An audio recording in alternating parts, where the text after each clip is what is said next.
Gagaling natin doon sa area sana, dito sa may part ng Himamay lang. Kaya lang hindi tayo makapasok. Makapasok yung motor, yung sasakyan natin. Hindi, ayaw ko rin isugal na ipasok doon. Kasi malalim ng ilog. May hanging bridge kasi dyan.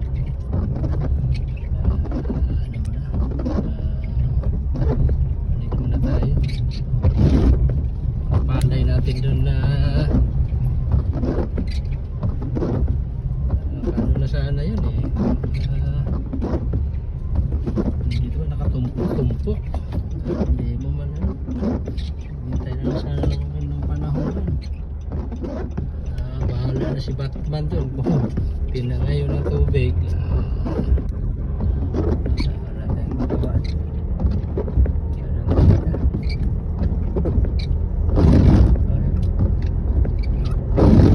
Tayo sa bahay muna. Hintay naman tayo ng sana bukas. Kanina lumabas yung araw. Wala na naman.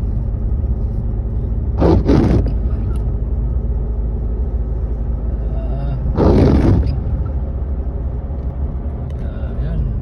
Ito yung kalaban talaga ng farmers. Yan na to. Lalo na. Yung palay ko pa-harvest na. Pagkutang ka ng ganito.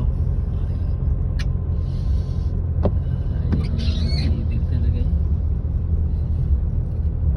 Yung nauna ko rin nilabas Thursday na tracer, hindi pa rin na dryer. Bulibok yung dryer dun sa Kabanbanan.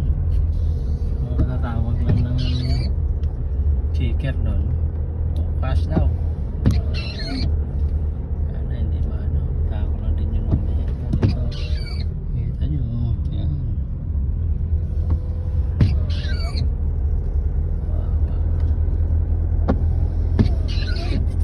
Hintay naman tayo ulit bukas. Sana hopefully wala na to ano. Pakulimlim lang. Basta wala lang ulan para makapag-tracer na kami. Natira ko dun, baka marami-rami pa rin yun. Ayaw naman yung pagod ng tao ko.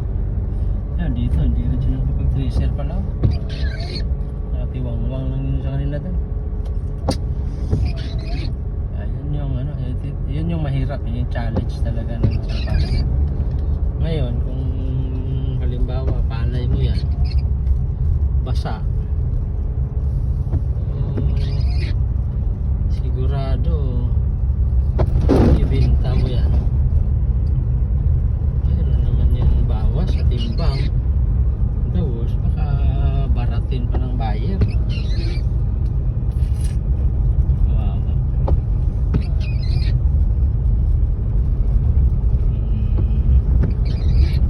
Hindi rin naman nila kaya yan. Ano yung ibang sabi yun?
Hindi mo hawak yung panahon.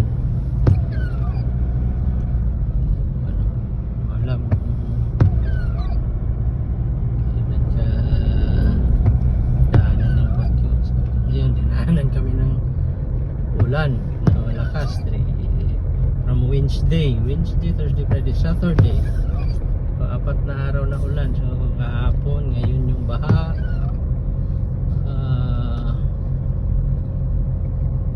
Yung palay ko dun, hinarvest namin nung Wednesday and Thursday. Yun, nandun, nakatiwang lang. Hindi namin matracer. Sigurado lubog yun kasi nagbaha na nga. Sana may matira pa bukas. Hindi ko rin matawagan yung tao ko na sa ano, naka-brand out. Sino brand out yung kagabi? Ito, tingnan nyo yun. Baha o. Yan, yung baha dito. Ano? Grabe naman na tubig yan. Babain natin. Sayang din. Babain natin. Marites tayo eh. Dito yung marites natin kung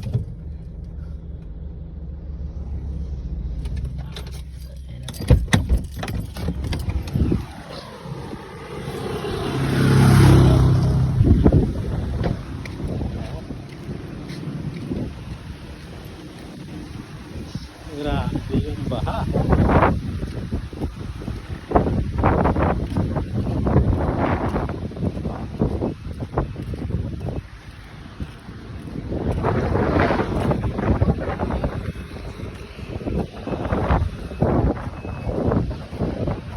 Wow talaga. Ganitong level ng tubig.